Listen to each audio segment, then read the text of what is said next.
Hello दोस्तों, मैं कपिल राठौर आपका उत्तर अकेडमी में स्वागत करता हूं। आज हम पिछले वर्ष में जो क्वेश्चन आया उनका सब सार देखेंगे और उनको सही तरीके से समझेंगे। ठीक है, पहला क्वेश्चन आपकी स्लाइड पर देखिए। निम्नलिखित में से कौन सौरमंडल का भाग नहीं है? निम्नलिखित में से कौन सौरमंडल का भाग नहीं है? इसका सही आंसर क्या है? पहला सौरमंडल देखते हैं, सौरमंडल है क्या है। सौरमंडल क्या होता है? सौरमंडल सूर्य के चारों ओर चक्कर लगाने वाले कई ग्रह, उल्कापिंड, धूमकेतु, क्षुद्र ग्रह और आकाशीय पिंड होते हैं। इनको इनके जो समूह होता है इनका, उनको बोलते हैं हम सौरमंडल। ठीक है, और सौरमंडल में जो ऊर्जा का स्रोत होता है वो हमारा होता है सूर्य। ठीक है, अब क्वेश्चन पूछा गया कि निम्नलिखित में सौरमंडल का भाग नहीं है। अब इनमें से क्षुद्र ग्रह, धूमकेतु ग्रह यानी कि इनमें से सही आंसर क्या है? पहले अपन देखते हैं क्षुद्र ग्रह। क्षुद्र ग्रह क्या होते हैं? क्षुद्र ग्रह मंगल,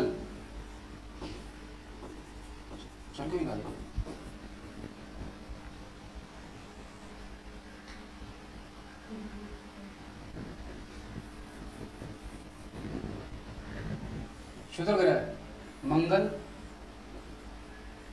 और बृहस्पति, इनके बीच में पाए जाते हैं। इनके बीच के आकाश पिंड होते हैं मंगल ग्रह और बृहस्पति के बीच, जो कि सूर्य की परिक्रमा करते हैं, सूर्य का चक्कर लगाते हैं।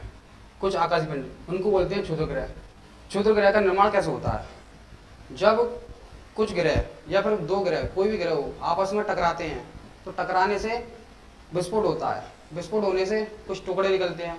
अगर वो टुकड़े पृथ्वी पर आकर टकरा जाएं तो पृथ्वी पर बहुत बड़ा गड्ढा हो जाता है, यानी कि गर्त हो जाता है।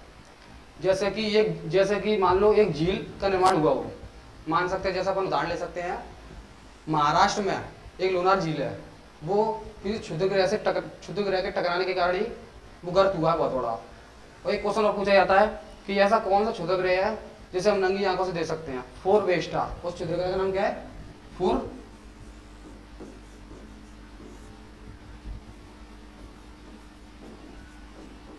फोरवेस्टा। ठीक है, ये तो हो गई क्षुद्र ग्रह। क्षुद्र ग्रह क्या थे?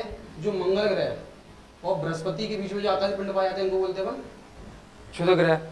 अब बात करते हैं धूमकेतु की। ठीक है, धूमकेतु क्या होते हैं?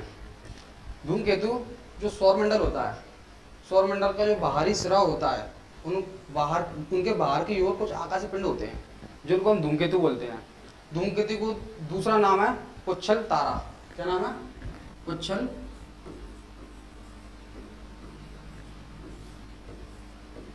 तारा। अच्छा, इनको पुच्छल तारा क्यों बोलते हैं? क्योंकि धूमकेतु की होती है पूंछ, इसलिए उनको बोलते हैं पुच्छल तारा। धूमकेतु जो होते हैं ये गैस और धूल के कणों से मिलकर बनते हैं। इससे गैस और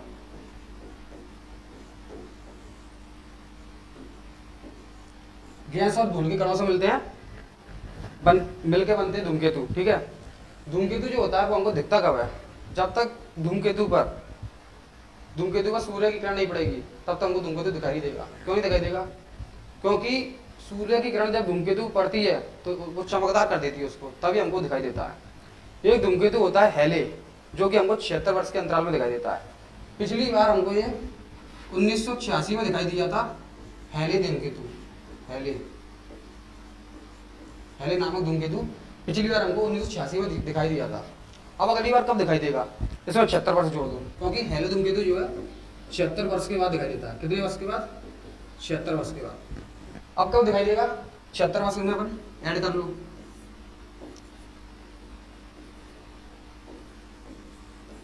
दो 2062 में कब दिखाई देगा? 2062 में हेले धूमकेतु हमको दिखाई देगा। अब ये तो कोई धूमकेतु। अब बात करते हैं ग्रह की। ठीक है,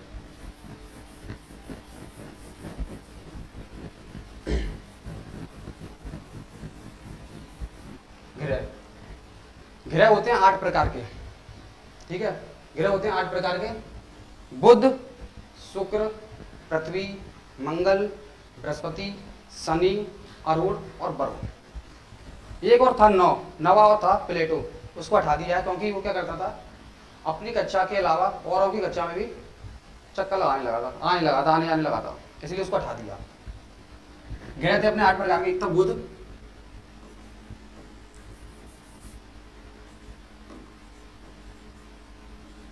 शुक्र,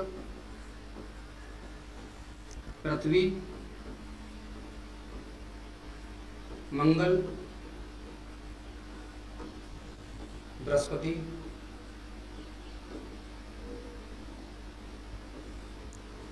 शनि,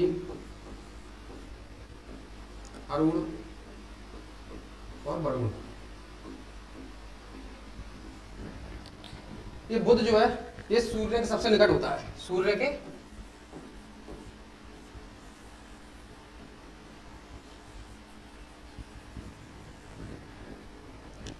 सबसे निकट कौन होता है? बुध। सबसे छोटा ग्रह बुध बुध होता है, सबसे छोटा ग्रह होता है बुध, सूर्य के सबसे निकट होता है। शुक्र ग्रह ये होता है, ये होता है सबसे, शुक्र ग्रह ये होता है सबसे गर्म ग्रह, सबसे गर्म ग्रह होता है शुक्र ग्रह। इसे अपन भोर का तारा भी बोलते हैं और सांझ का तारा भी बोलते हैं शुक्र ग्रह को। अब देखते हैं, सबसे छोटा ग्रह तो हो गया कौन सा? बुध, सबसे छोटा है ना। और सबसे बड़ा ग्रह होता है कौन सा? बृहस्पति, सबसे बड़ा। मंगल ग्रह जो होता है ये लाल रंग का होता है, क्यों होता है? क्योंकि इसकी सतह पर पाए जाते हैं आयरन ऑक्साइड, यानी कि लोहे के कण पाए जाते हैं मंगल पर। यहाँ पर कुछ जीने की आशा भी देखी गई है, वैज्ञानिकों ने खोज की थी जो। और शनि जो होता है ये होता है सबसे हल्का ग्रह। सबसे बड़ा ग्रह कौन सा था? बृहस्पति। इसके बाद जो बड़े में जो नंबर आता है वो होता है शनि का। दूसरे नंबर का सबसे बड़ा ग्रह है शनि, लेकिन हल्का होता है। कैसा होता है? हल्का। इतना हल्का होता है कि ये पानी पर भी तैर सकता है, इतना हल्का ग्रह होता है शनि। फिर उसके बाद बात आती है अरुण की, फिर वरुण की। सबसे बड़ा हो गया बृहस्पति, दूसरे नंबर पर शनि हो गया बड़ा, तीसरे नंबर पर बड़ा ग्रह अरुण, चौथे नंबर पर बड़ा ग्रह वरुण, और पांचवा हमारी पृथ्वी होती है बड़े में, 5वें नंबर की।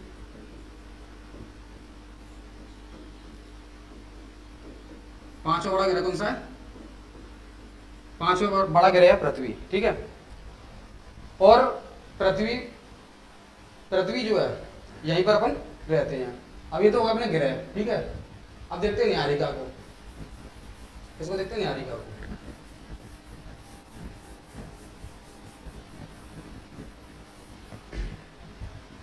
न्यायिका, न्यायिका कैसे बनती है?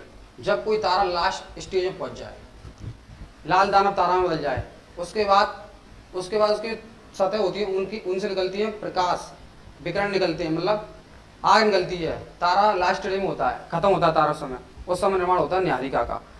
अब निर्माण भी न्यायिका का हो रहा है तारों से। और न्यायिका एक ऐसी होती है कि जिसके अंदर तारे और आकाशीय पिंड दोनों का निर्माण होता है। न्यायिका में गैस और धूल ये सब होते हैं न्यायिका के अंदर, है ना। इसको बोलते हैं अपन न्यायिका।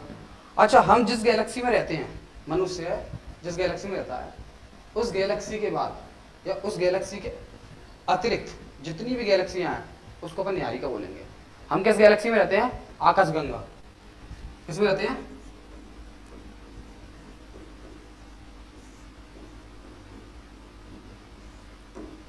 आकाशगंगा, आकाशगंगा में रहते हैं, ठीक है। अब मैंने आपको शुरुआत में बताया था कि जो सौरमंडल है वो क्या होता है? ग्रह हो, आकाशीय पिंड हो, क्षुद्र ग्रह हो, धूमकेतु हो, इनके संग्रह को बोलते हैं अपन क्या? सौरमंडल। यानी कि क्षुद्र ग्रह और धूमकेतु और ग्रह, ये तो आ गए किसमें? सौरमंडल में। उसने पूछा है निम्नलिखित में से कौन सौरमंडल का भाग नहीं है, यानी कि न्यायिका सौरमंडल का भाग नहीं है, है ना।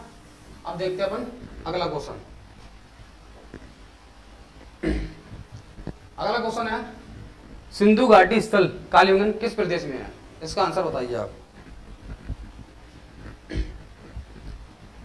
चलो देखते हैं। बात करिए सिंधु घाटी की, ठीक है। ये सिंधु घाटी जो है भारत और पाकिस्तान में मिलती है, भारत और पाकिस्तान की सभ्यता मिलती है सिंधु घाटी की। सिंधु घाटी सभ्यता सबसे प्राचीन सभ्यता है। सिंधु घाटी सभ्यता का दूसरा नाम है हड़प्पा सभ्यता। सिंधु घाटी सभ्यता की खोज हुई थी, सिंधु घाटी सभ्यता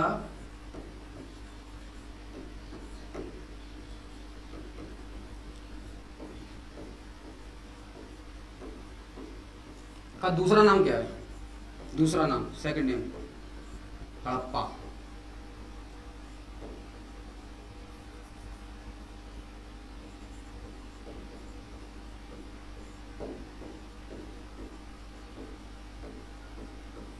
हड़प्पा सभ्यता, इस सभ्यता की खोज हुई थी 1921 में। की किसने थी?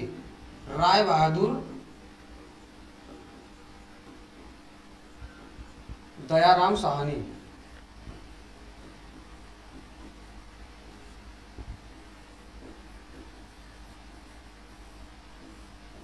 राय बहादुर दयाराम साहनी ने की थी। अब सिंधु घाटी सभ्यता के अंदर कुछ मुख्य केंद्र हैं, जैसे कि हड़प्पा, मोहनजोदड़ो, लोथल, धोलावीरा, राखीगढ़ी। ये कहाँ कहाँ मिलते हैं वो देखते हैं, ठीक है। इसको हटा देता हूँ मैं। ये हो गया अपना हड़प्पा, मोहनजोदड़ो, मोहनजोदड़ो,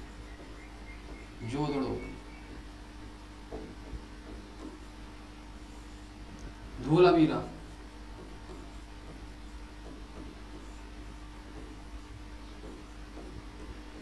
लोथल,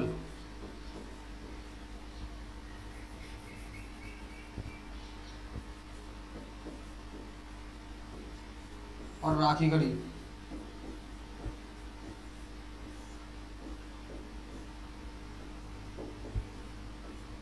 एक और है कालीबंगन।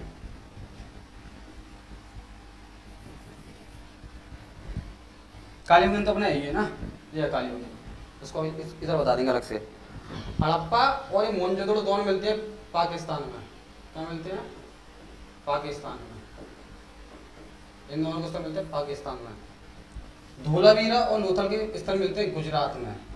क्या मिलते हैं? गुजरात में। राखीगढ़ी के स्थल मिलते हैं हरियाणा में।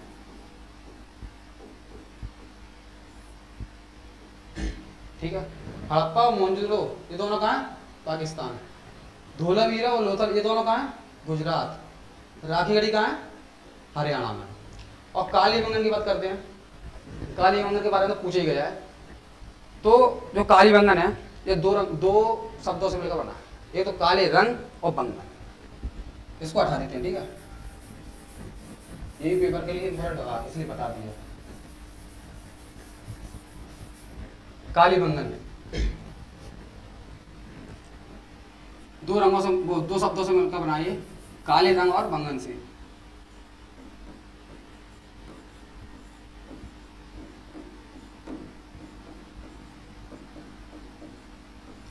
काले रंग का मतलब काला रंग, बंगन मतलब होता है चूड़ियां,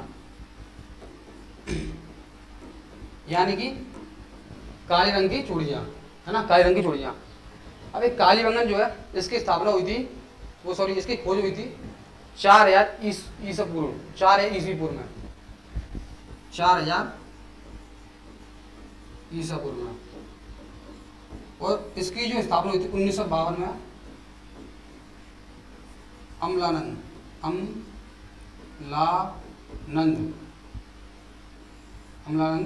घोष, अमलानंद घोष ने की थी, ठीक है। अमलानंद घोष ने 1952 में की थी किसकी खोज? कालीबंगन की। 4 ईसा पूर्व ये खोजा गया था। 1952 में इसकी स्थापना हुई थी, अमलानंद घोष ने करी थी। और एक काले, वो दो शब्दों से मिलकर बना है, काले रंग और बंगन से, काले रंग की चूड़ियां। कालीबंगन राजस्थान के हनुमानगढ़ जिले में, कालीबंगन राजस्थान के हनुमानगढ़ जिले में इसके प्राचीन ऐतिहासिक स्थल मिलते हैं। कालीबंगन में एक दुर्ग भी देखा गया जो कि इसकी पश्चिमी घाटी में होता है, उसी को दुर्ग बोला है, जो एक पहाड़ टाइप का है उसी को दुर्ग बोला है कालीबंगन में।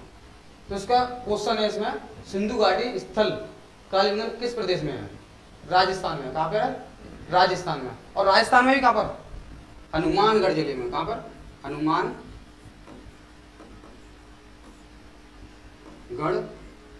जिला, ठीक है। अब देखते हैं अगला क्वेश्चन। देखो एक क्वेश्चन जो है एसएससी में आया था 1999 का और 2002, 2 बार रिपीट हुआ है। अगला क्वेश्चन है, निम्नलिखित में से किस पदार्थ का उपयोग हड़प्पा काल की मोहरों यानी कि मुद्राओं के निर्माण में मुख्य रूप से किया जाता है? मतलब जो हड़प्पा काल था उस समय जो मुद्राओं का उपयोग होता था, मुद्राओं का प्रयोग होता था, वो कौन सी मुद्रा थी ये बताना अपन को ना। तो एक सफेद रंग का कीमती पत्थर हुआ करता था, सफेद रंग का, जिससे क्रीम पाउडर ही बनाए जाते थे, कुछ महत्वपूर्ण आभूषण ही बनाए जाते थे, है ना। उसको रत्न बोलते हैं। और रत्न किस पत्थर को बोलते हैं, जो कीमती हो, है ना, कीमती हो, उसका नाम है सेल-खड़ी। क्या है? सेल-खड़ी। तो हड़प्पा में जिस मुद्रा मोहर का प्रयोग किया जाता था उसका नाम है सेल-खड़ी, जो कि सफेद रंग का एक पत्थर होता है, सफेद रंग का मृदु पत्थर होता है, ठीक है। चमकदार भी होता है, रत्न बोलते हैं इसको। महत्वपूर्ण आभूषण बनाने में इसका उपयोग होता है, ठीक है। अगला क्वेश्चन देखते हैं। अगला क्वेश्चन है सौर प्रणाली की खोज किसने की? इसका आंसर बताइए। सौर प्रणाली की खोज किसने की? आपको पता होगा सौर प्रणाली की खोज किसने करी है। चलो पहले अपन सबके बारे में जानकारी ले लेते हैं, फिर बताना सौर प्रणाली की खोज किसने करी, ठीक है। गैलीलियो इनने करी है दूरबीन की खोज। किसकी करी है?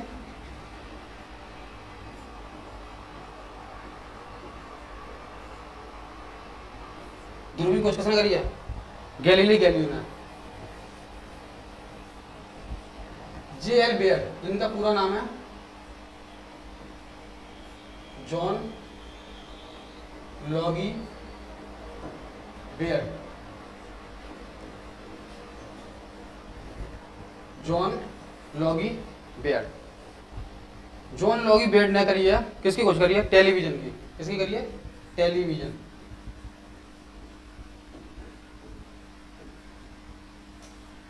और जॉन लॉगी बेयर को ही दूरदर्शन का प्रणेता बोला जाता है।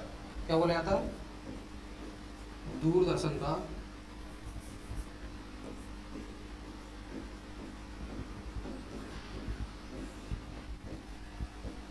प्रणेता। केपलर ने क्या दिया है? ये किसकी खोज करी है? केपलर ने करी है ग्रहों की खोज। किसकी खोज करी है? ग्रहों की खोज।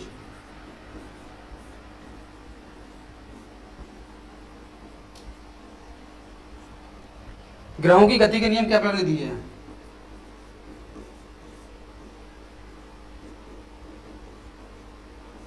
केपलर ने ही एक और चीज दी है, सूर्य केंद्रित प्रणाली। सूर्य केंद्रित प्रणाली यानी कि सूर्य ब्रह्मांड के केंद्र में, ऐसे ही बोला था इन्होंने, केपलर ने।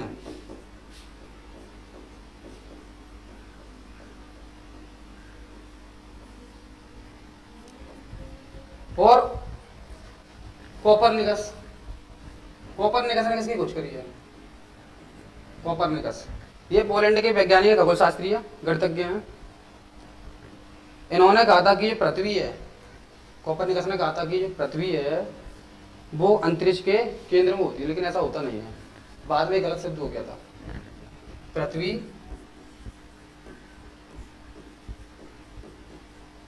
अंतरिक्ष के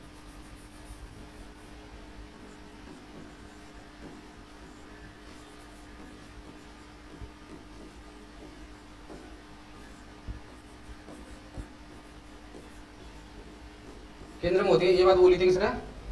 कोपरनिकस ने। कोपरनिकस कौन थे? केपलर के गुरु। और केपलर ने खोज कर दी थी ग्रहों की खोज, ग्रहों की गति के नियम भी दे दिए थे, सूर्य केंद्रित प्रणाली भी केपलर ने ही दी। अच्छा, इन्हें एक बात होता है, पृथ्वी अंतरिक्ष के केंद्र में होती है, कोपरनिकस ने। इन्हें खोज किसकी करी थी? लेकिन सौर प्रणाली की। किसकी खोज करी थी? सौर प्रणाली की खोज। क्वेश्चन पूछा गया ना, सौर प्रणाली खोज किसने करी है? तो सौर प्रणाली खोज करी है कोपरनिकस ने। किसने करी है? सौर प्रणाली खोज कोपरनिकस ने।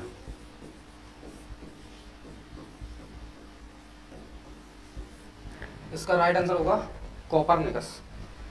ये क्वेश्चन आया था 2013 में, ठीक है। अगला क्वेश्चन देखते हैं। अगला क्वेश्चन है भारतीय अर्थव्यवस्था कैसी है? भारतीय अर्थव्यवस्था जो है वो कैसी है, इसका आंसर बताइए। ये क्वेश्चन पूछा गया एसएससी 2014 और 2015 में। एसएससी 2014 में और 2015 में क्वेश्चन पूछा गया है, 2 बार रिपीट है, इंपॉर्टेंट है, बताइए। इकोनॉमी का क्वेश्चन है। पहले तो ये देखते हैं कि भारतीय अर्थव्यवस्था किस नंबर पर है हमारी। जीडीपी के अगर अनुसार देखा जाए, जीडीपी के अनुसार, gross domestic product, gross domestic product. इसके अनुसार अगर देखा जाए सकल घरेलू उत्पाद, हिंदी में बोलते हैं सकल घरेलू उत्पाद।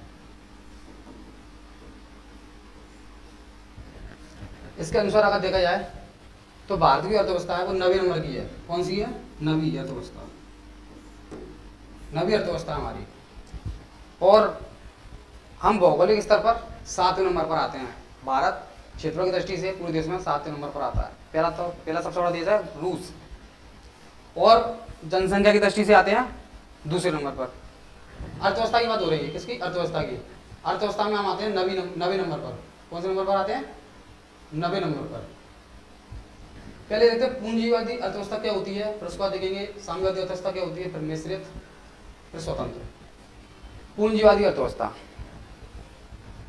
पूंजीवादी अर्थव्यवस्था से हम देखते हैं कि जैसे मान लीजिए पूंजीवादी अर्थव्यवस्था अपनी होती है, बाजार, जैसे मान लो कि कोई चीज का उत्पादन हो रहा है, उपभोग हो रहा है, उसका राजस्व प्राप्त हो रहा है, तो उसका जो रेट है, जो दाम है, वो बाजार निर्धारित करेगा।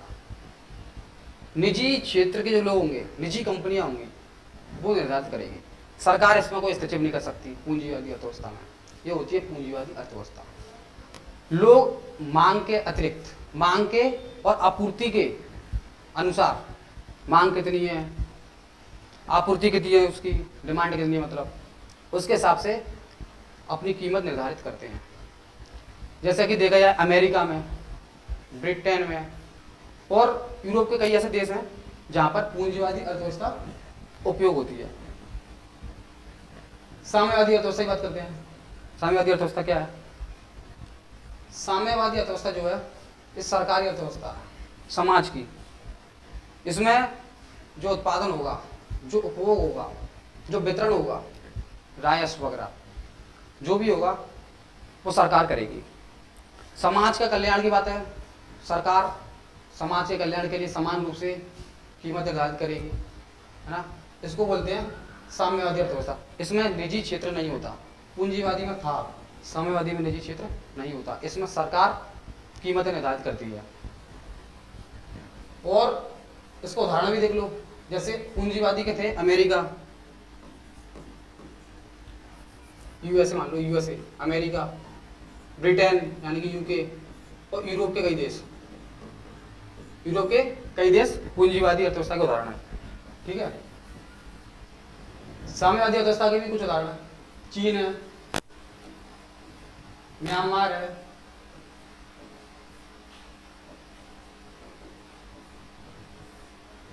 चीन, म्यांमार और दक्षिण कोरिया, ये भी उदाहरण है साम्यवादी अर्थव्यवस्था के। मिश्रित अर्थव्यवस्था। मिश्रित अर्थव्यवस्था में क्या होता है? पूंजीवादी अर्थव्यवस्था भी होती है और साम्यवादी अर्थव्यवस्था भी होती है। दोनों अर्थव्यवस्था होती हैं मिश्रित अर्थव्यवस्था में, ठीक है। मतलब निजी कंपनियों का भी अधिकार होता है और सरकार का भी हस्तक्षेप होता है। जहां लगता है कि कीमतें बाजार के द्वारा निर्धारित की जाएंगी, निजी क्षेत्रों के द्वारा, निजी कंपनियों के द्वारा, वहां वो करते हैं पूंजीवादी व्यवस्था का प्रयोग।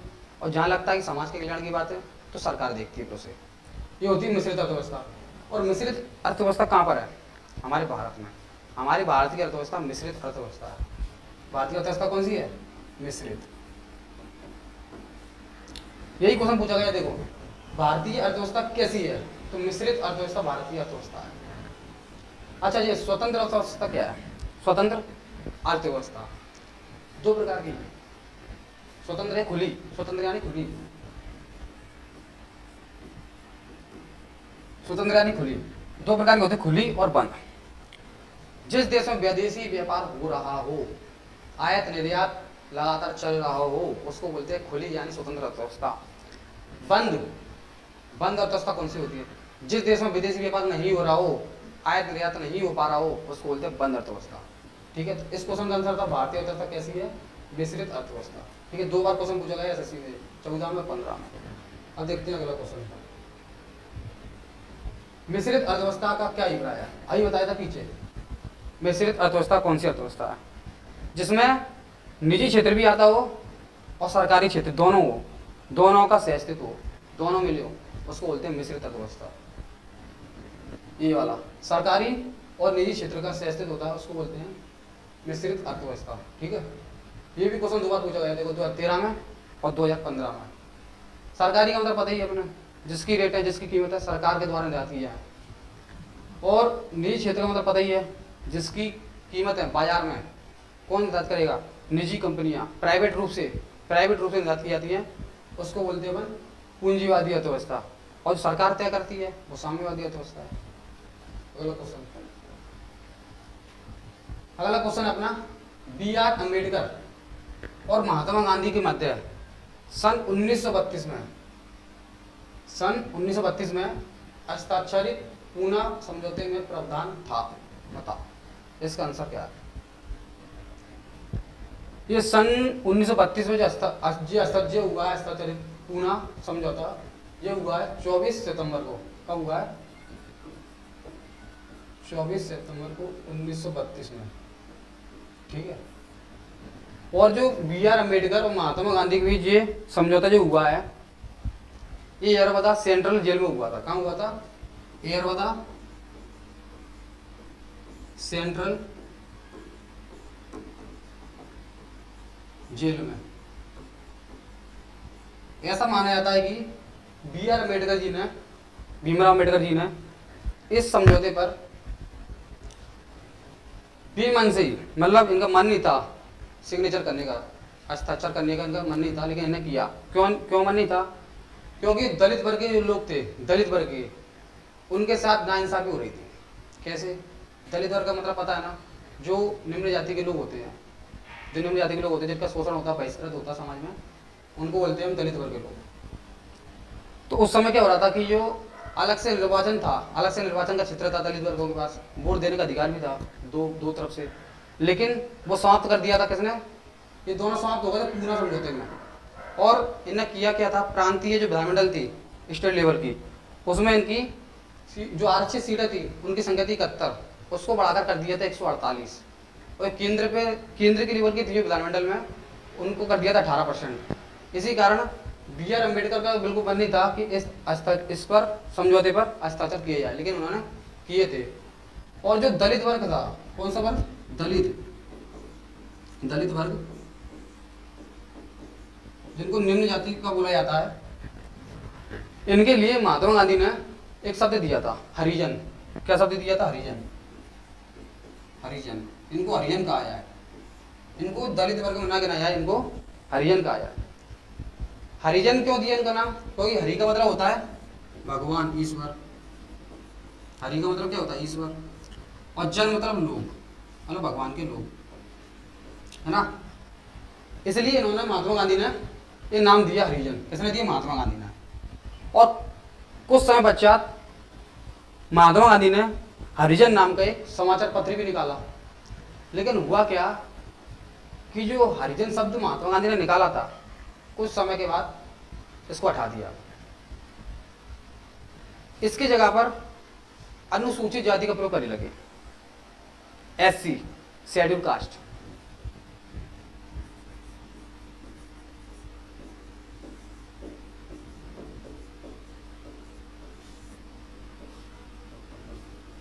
अनुसूचित जाति का प्रयोग करने लगे, SC का, शेड्यूल कास्ट का। तो क्वेश्चन पूछा गया था B.R. अम्बेडकर और महात्मा गांधी के मध्य जो 1932 में, यानी 24 सितंबर 1932 में यरवदा सेंट्रल जेल में पूना का समझौता हुआ था, वो क्यों हुआ था? इसका प्रावधान क्या था? जो हरिजन थे, हरिजनों के लिए आरक्षण सहित संयुक्त निर्वाचन क्षेत्र। ठीक है, ये देखो IAS में पूछा गया क्वेश्चन, IAS में 1997 में, है ना। अब अगला क्वेश्चन देखते हैं। अगला क्वेश्चन है, वह कौन सा अधिनियम था जिसने भारत में सत्ता ब्रिटिश ईस्ट इंडिया कंपनी से ब्रिटिश क्राउन में स्थानांतरित कर दी? मतलब कि ऐसा कौन सा अधिनियम था इन चारों में से जिसने जिसमें सत्ता चल रही थी ब्रिटिश ईस्ट इंडिया कंपनी की, मतलब पूरा जितना भी अधिकार था कंपनी की चल रहा था, वहां से हटकर ब्रिटिश क्राउन में बदल दिया, यानी कि ब्रिटिश संसद के पास पहुंच गया। कौन सा अधिनियम था? पहले एक एक करके अपन चारों अधिनियम देखते हैं, ठीक है, फिर बताना आंसर इसका। भारत सरकार अधिनियम 1833। इस अधिनियम के तहत क्या हुआ, जो व्यापारी कंपनियां थी, उनके जो कंपनियां थी ना व्यापारिक, ईस्ट इंडिया कंपनी, इनके अधिकार को कर दिया समाप्त। इसकी जगह पर आ गया प्रशासनिक और राजनीतिक, मतलब प्रशासन देखेगी और राजनीतिक तरीके से ये सब चीजें होंगी। जितने व्यापार हो रहे हैं प्रशासन देखेगी इसको और राजनीतिक तरीके से देखा जाएगा। इस अधिनियम के तहत क्या हुआ, कोलकाता में मेडिकल कॉलेज की स्थापना हुई थी। कहां पर? कोलकाता में। कोलकाता में मेडिकल कॉलेज की स्थापना हुई थी कोलकाता में। और भारतीय जो शिक्षा है उसका मीडियम हो गया था इंग्लिश मीडियम। 1833 के तहत, किसके तहत? 1833 के तहत कोलकाता में मेडिकल कॉलेज खोले गए। भारतीय शिक्षा थी जो कि हिंदी मीडियम थी, उसको इंग्लिश मीडियम में ही बदला गया। इसी अधिनियम के तहत विधि आयोग की स्थापना हुई। और विधि आयोग के उस समय पहले अध्यक्ष बने थे अपने लॉर्ड मैकाले। कौन बने? Lord Macaulay. विधि आयोग के विधि आयोग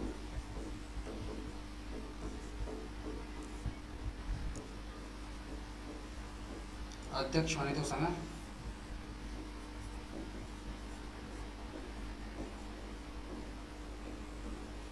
लॉर्ड मैकाले, ठीक है। और उस समय भारत का पहला गवर्नर जनरल था 1833 में विलियम बेंटिक। इसी अधिनियम के तहत 1833 में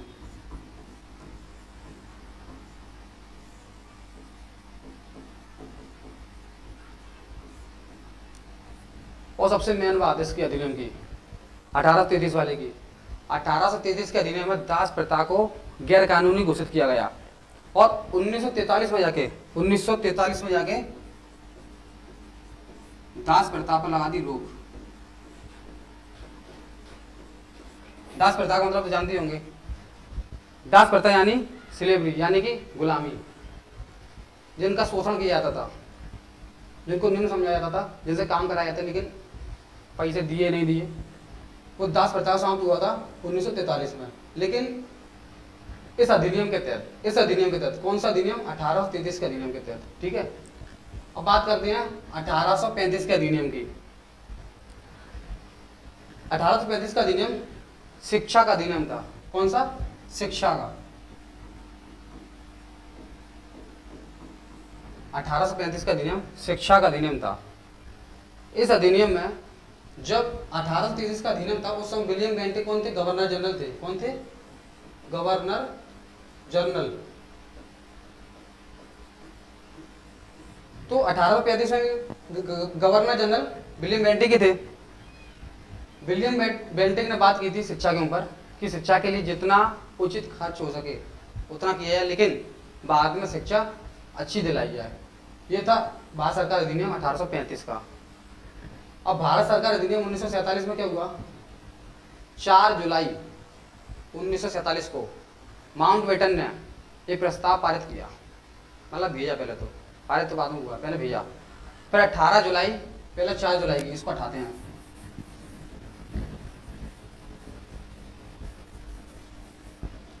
4 जुलाई 1947 माउंटबेटन ने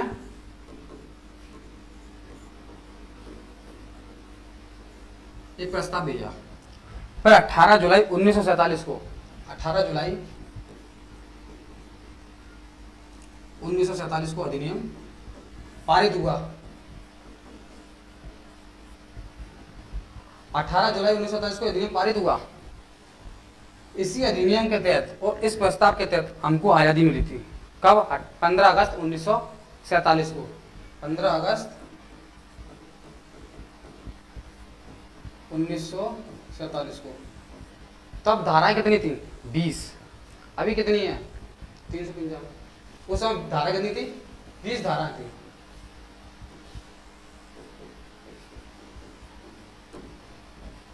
अब बात करते हैं भारत सरकार अधिनियम 1858 की। इस समय रानी ने कुछ घोषणाएं की थी 1858 के अधिनियम में। उन्होंने कहा था व्यापारिक कंपनियां हैं और ब्रिटिश ईस्ट इंडिया कंपनी को हटाओ और ब्रिटिश संसद को लाओ, जितना भी काम काज सब ब्रिटिश संसद के हाथ में सौंपो। इस अधिनियम ने बहुत अच्छा किया था रानी की घोषणाओं ने, विक्टोरिया ने। कहा कि जो भारतीय नागरिक हैं और जो ब्रिटिश नागरिक हैं इनके अधिकार हैं समान किए जाएं। और इसी अधिनियम के तहत इंग्लैंड में 15 सदस्य, इंग्लैंड में 1858 की बात हो रही है, 1858 में इंग्लैंड में 15 सदस्य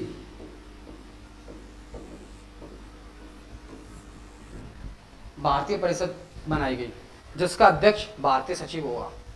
और इसी अधिनियम के तहत 1858 के अधिनियम के तहत गवर्नर जनरल के पद को हटाया, उसकी जगह पर लाया कौन? वायसराय। वायसराय का पद लाया गया, गवर्नर जनरल को हटा दिया। और प्रथम गवर्नर जनरल बने लॉर्ड कैनिंग। कौन बने?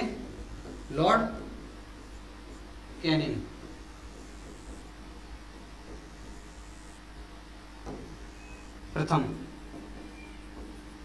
प्रथम वायसराय, जो कि पहले गवर्नर जनरल की पोस्ट हुआ करती थी, उसको बदल के कर दिया वायसराय।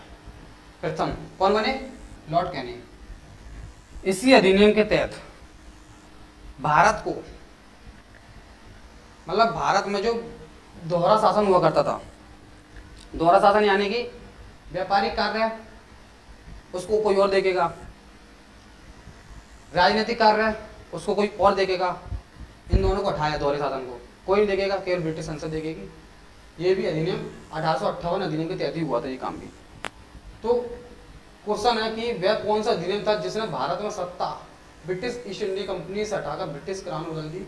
और पहली लाइन बताया था क्या कि ब्रिटिश ईस्ट इंडिया कंपनी को हटाया गया था और ब्रिटिश संसद को लाया गया था 1858 के अधिनियम में। किसकी घोषणा थी? रानी की घोषणा थी, विक्टोरिया की। इसका राइट आंसर है भारत सरकार अधिनियम 1858। ये आया था SSC 2020 में, 2 साल पहले। अगला क्वेश्चन,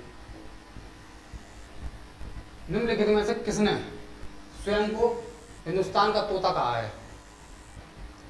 पहला अपन चारों को, ये तो दोनों एक ही है, अमीर खुसरो और अमीर हसन, दोनों एक ही नाम है, ठीक है। पहले अपन देखते हैं किसको, मलिक मोहम्मद जायसी को। किसको देखते हैं? मलिक मोहम्मद जायसी को। इसके बारे में देखते हैं। इसकी 4 रचनाएं हैं मलिक मोहम्मद जायसी की। लेकिन मलिक मोहम्मद जायसी का असली नाम क्या था? इनका असली नाम है मोहम्मद, केवल मोहम्मद।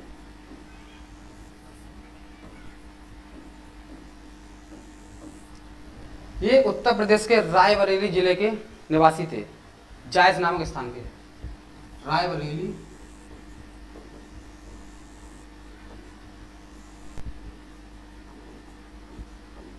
जायस नामक स्थान पर रहते थे, इसलिए इनके नाम के पहले जायसी लगा दिया। अब बात आती मलिक क्यों लगा इनके नाम के पहले? ये सूफी लोग जो होते थे ये अपने नाम के लिए मलिक इसलिए लगाते थे, जैसे अपन मोदी जी को बोलते हैं प्रधानमंत्री हो हमारे, है ना, सेनापति हो, जो इनके यहाँ पर कोई सेनापति हो, कोई मंत्री हो, तो उनके नाम के पहले मलिक लगा दिया करते थे। इसलिए इनका नाम पड़ गया मलिक मोहम्मद जायसी। इनका जन्म हुआ था 1467 में। इनकी 4 रचनाएं थी जो कि इंपॉर्टेंट आती भी है पेपर में।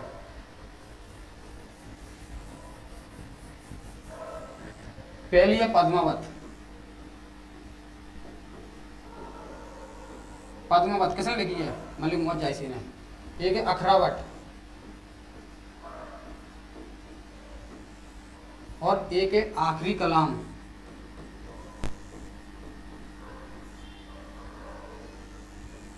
एक और है चित्ररेखा।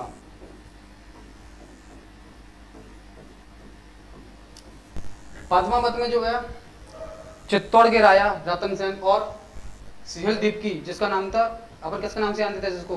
पद्मावती के नाम से आते थे, रतन सेन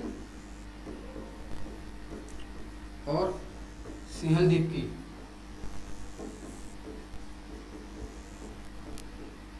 क्वेश्चन आ सकता है पेपर में कि पद्मावती का असली नाम क्या था? सिंहल द्वीप की उनका असली नाम था, रियल नेम।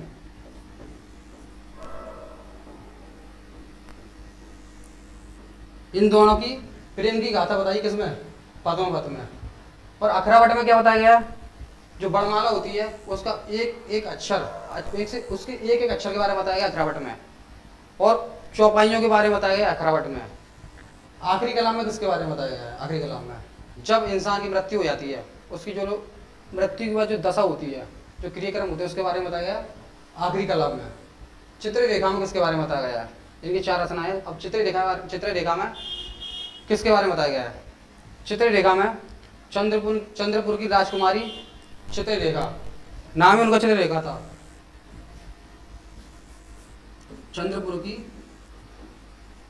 राजकुमारी चित्रलेखा और कन्नौज के राजकुमार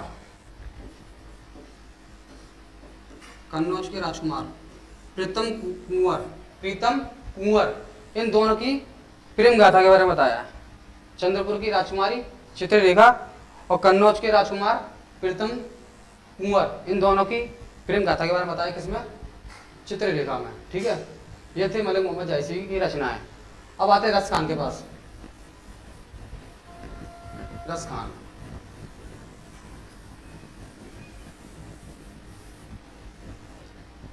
रस खान का रियल नेम है, असली नाम सैयद इब्राहिम। इनका जन्म हुआ था 1548 में, सन 1548 में। सैयद इब्राहिम इनका असली नाम है। इनकी 2 कृतियां हैं रस खान की, एक है सुजान रस खान और एक है प्रेम वाटिका। सुजान रस खान और प्रेम वाटिका। ये कृष्ण भक्ति में बड़े लीन रहते थे, इसलिए इनका नाम रस खान पड़ा है। इनका असली नाम तो सैयद इब्राहिम है। इनकी दो कृतियां सुजान रस खान और प्रेम वाटिका। पेपर में आ जाता है कि रस खान की यानी कि सैयद इब्राहिम की निम्नलिखित में से कौन सी रचना है, कौन सी कृतियां हैं? तो 2 हैं, ये देखो, सुजान रस खान और प्रेम वाटिका। ठीक है, अब बात करते हैं अमीर खुसरो की। अमीर खुसरो की कहानी है थोड़ी। अमीर खुसरो जो थे ये दिल्ली में रहते थे, यानी उत्तर प्रदेश का जो एटा पटियाली कस्बा है वहाँ पर। ठीक है, एटा में। कहाँ पर? एटा में। तो एक दिन हुआ क्या कि दिल्ली में चंगेज खान ने कर दिया आक्रमण। उसके डर के कारण अमीर खुसरो की जो माता थी वो ले आई इसको बलबन के श्रेय में। अब बलबन कौन था? बलबन का युद्ध मंत्री था। वो इसकी माता का पिता था, अमीर खुसरो की माता का पिता था, यानी कि इसके नाना अमीर खुसरो के। वहां पर चले गए ये आश्रय लेने। अब ये अमीर खुसरो जो था ये शायर था, संगीतकार भी था, संगीतज्ञ भी था, शायर भी था, मुशायरा करता था। तो एक दिन दिल्ली में बलबन ने मुशायरा रखा। उसमें मुशायरे में बलबन का भतीजा भी आया। बलबन का भतीजा आया जिसका नाम था सुल्तान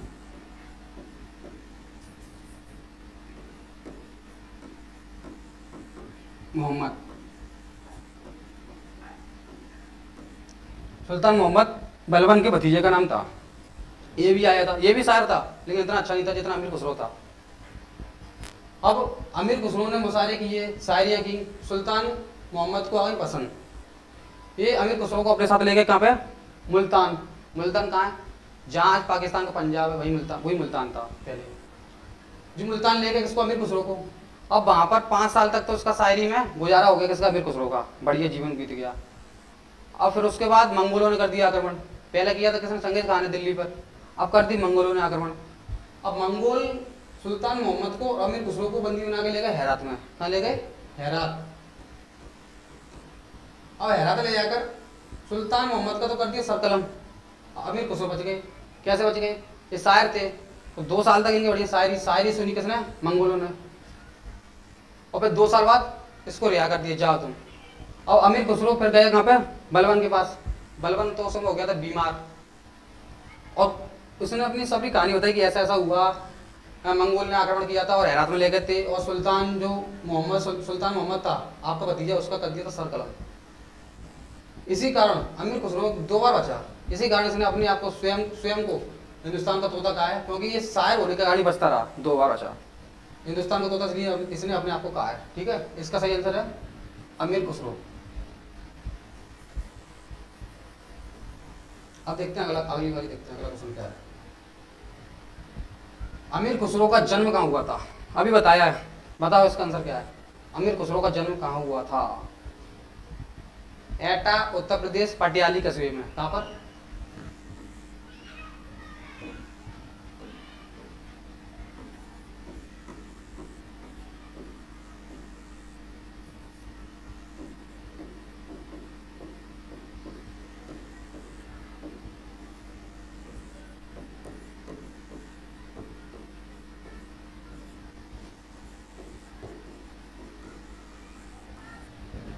इसका सही आंसर होगा एटा। अमीर खुसरो का जन्म कहाँ हुआ था? एटा में, है ना। ये क्वेश्चन 2016 में पूछा गया है। अब देखते हैं अगला क्वेश्चन क्या है। नाबार्ड। नाबार्ड की फुल फॉर्म क्या होती है? फुल फॉर्म अभी देखते हैं, पहले नाबार्ड के बारे में कुछ जानकारी लेते हैं, ठीक है। बहुत इंपॉर्टेंट क्वेश्चन है और पेपर में ज्यादातर इसका एक ना एक क्वेश्चन जरूर मिलता ही है, करंट अफेयर से मिल जाता है। अगर ऐसा ना आएगा तो करंट अफेयर से तो रिलेटिव आएगा ही आएगा, चाहे कुछ हो। नाबार्ड एक ना एक सेक्टर में जरूर आएगा। नाबार्ड की स्थापना जो है 12 जुलाई 1982 में हुई थी, ठीक है। इसका मुख्यालय जो है मुंबई महाराष्ट्र में है।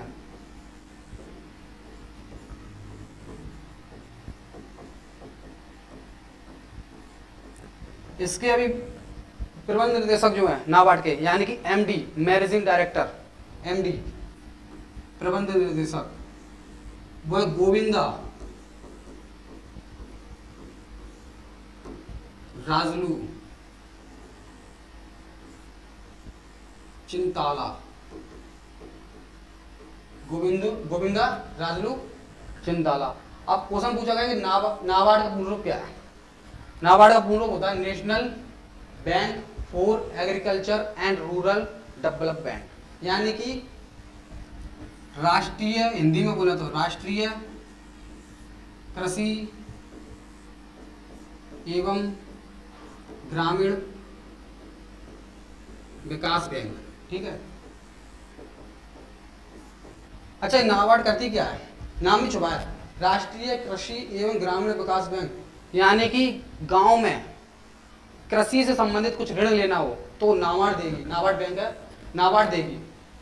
ग्रामीण में मतलब गांव में कृषि से संबंधित ऋण से संबंधित कोई भी चीज होगी कृषि के लिए तो नाबार्ड देगी, ठीक है। और इसका फुल फॉर्म है national bank for agriculture and rural development, Hindi में है राष्ट्रीय कृषि एवं ग्रामीण विकास बैंक। ये क्वेश्चन भी एसएससी में 2015 पूछा गया था। अब अगला क्वेश्चन देखते हैं। एलईडी का पूर्ण रूप क्या है? एलईडी का, अच्छा एलईडी खोज किसने करी है? दो लोग थे उनने किया, एक थे निक होलोनायक और एक थे ओलेग ल्यूसन। निक होलोनायक, एक थे ओलेग ल्यूसन, ये दो लोग थे, इन्होंने एलईडी खोज करी है। अच्छा, एलईडी पूर्ण रूप क्या है? Light emitting diode. क्या है? लाइट इमिटिंग डायोड, ठीक है। ये क्वेश्चन भी एनडीए में पूछा गया, देखो एनडीए में 2018 में पूछा गया। अब देखते हैं अगला क्वेश्चन क्या है। अच्छा, तो इतने क्वेश्चन थे, हमारे क्वेश्चन खत्म हो चुके हैं। अब अगले जो भी क्वेश्चन पूछे पिछली बार पूछे गए हैं वो अब कल देखेंगे, ठीक है।